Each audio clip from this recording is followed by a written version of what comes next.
Poly kitchen and লাইফস্টাইলে জানাই আপনাদের স্বাগত। আজ নিয়ে এসেছি নতুন আর একটা রেসিপি। আজ বানাবো ফুলকপির মাঞ্চুরিয়ান।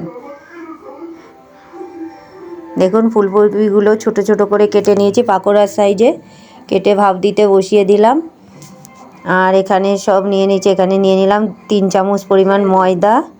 আমি দুটো বড় সাইজে ফুলকপি নিয়ে নিয়েছি। আর 3 চামচ পরিমাণ কর্নফ্লাওয়ার নিয়ে নিলাম, পরিমাণ মতো লবণ, চিনি আর কাশ্মীরি লঙ্কার গুঁড়ো, আর দিয়ে নিলাম গোলমরিচের গুঁড়ো। এবার শুকনো সবগুলো মিশিয়ে নিলাম। দিয়ে দিচ্ছি কাঁচা লঙ্কা আর রসুন আদা বাটা, 1 চামচ আদা, 1 চামচ রসুন, 1 চামচ কাঁচা লঙ্কা বাটা।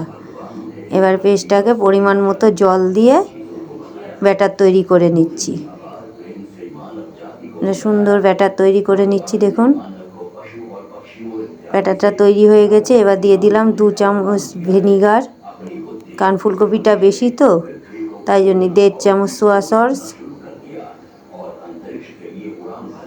আর চিলি সস দিয়ে দিচ্ছি 1.5 চামচ। সব 1.5 চামচ করে দিলাম। 1 চামচ করে, অল্প হলে 1 চামচ করে দেয়, কিন্তু আমার বেশি বলে 1.5 চামচ করে দিয়ে দিলাম। ফুলকপিগুলো এই যে সেদ্ধ হয়ে গেছে, ওগুলো ঢেলে দিলাম। এবার কড়াইতে তেল বসিয়ে দিয়ে ফুলকপিগুলো ভালো করে কোট করে নিচ্ছি। কোট করে সব তুলে নিচ্ছি। অনেকে হাত দিয়েও করে, আমি হাত দিয়ে করছি না, এটা হাতা দিয়ে করছি, কারণ হাতটা আমার কেটে গেছে।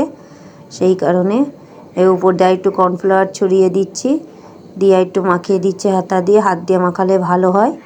এই তেল গরম হয়ে গেছে, এবার অল্প অল্প করে ভেজে নেব।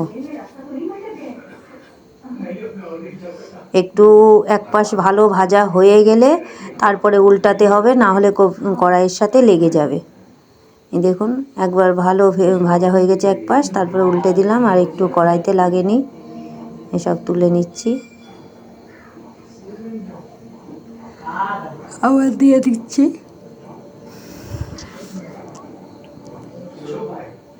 বাদ বাকিগুলো এইভাবেই অল্প অল্প করে সব ভেজে নিচ্ছি ভালো করে। এই যে সব ভাজা হয়ে গেছে। এবার কড়াইতে যে তেলটা আছে তার মধ্যে দিয়েছি রসুন কুচি, 2 চামচ পরিমাণ রসুন কুচি, 2 চামচ পরিমাণ আদা কুচি। এবার পেঁয়াজ বাটা দিয়ে দিলাম।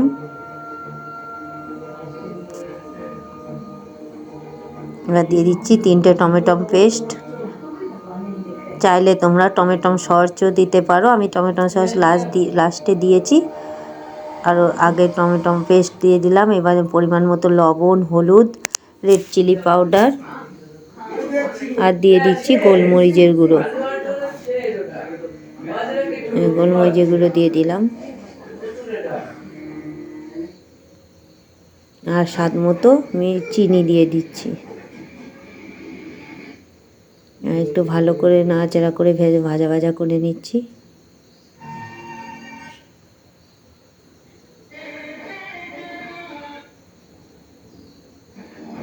এবার যে পেস্টটা করে রেখেছিলাম, যে সসটা, সেইটা দিয়ে দিলাম।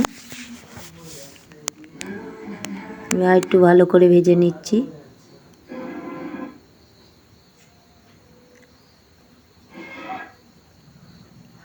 ভাজা হয়ে গেছে, এবার ফুলকপিগুলো দিয়ে দিচ্ছি। দেখুন কালারটা কত সুন্দর এসেছে। আর একটু লাল করতে চাইলে আপনারা আরও কাশ্মীরি লঙ্কার গুঁড়ো দিতে পারেন। এবার ধনে পাতা কুচি দিয়ে দিচ্ছি, আর পেঁয়াজ পাতা কুচি দিয়ে দিচ্ছি। দিয়ে ভালো করে মিশিয়ে নিচ্ছি। এই যে পেঁয়াজ পাতাটা দিয়ে দিলাম, আগে ধনে পাতা কুচি দিয়ে মিশিয়ে নিলাম। এবার পেঁয়াজ পাতাটা দিয়েও আরেকবার মিশিয়ে নিচ্ছি, আস্তে আস্তে তোলা দিয়ে নাড়িয়ে দিচ্ছি। দেখুন অলমোস্ট রেডি হয়ে গেছে আমার রান্নাটা। এই রেসিপিটা নান, লুচি, পরোটা সব কিছুর সাথেই খাওয়া যাবে। আর ভিডিওটি ভালো লাগলে অবশ্যই লাইক, কমেন্ট, শেয়ার করে দেবেন। আর ইউটিউব থেকে দেখলে সাবস্ক্রাইব করে দেবেন।